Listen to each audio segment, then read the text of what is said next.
something. Life is too short. Y'all gotta love people while they living. I'm sick of seeing this phony shit every time somebody die. Now everybody's so sad. But that same motherfucker couldn't call and borrow $20 from you while they was living.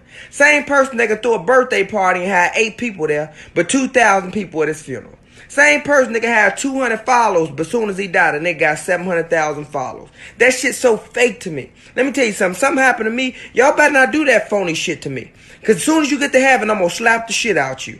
Don't start commenting under my pictures. Tell me you ain't dead. Bitch, I'm going to tell you I ain't dead when I'm fucking dead. Don't start that fake shit. Posting statuses. I was just with him. I just seen him. Bitch, and you ain't say shit when you seen me. Don't say shit now. Bitches want to post old DMs from 6 years ago. He just DM'd me. Bitch, I was trying to get some ass and you left me on red. Don't fucking try to be my fucking friend now. Fuck you, bitch. Fuck out of here.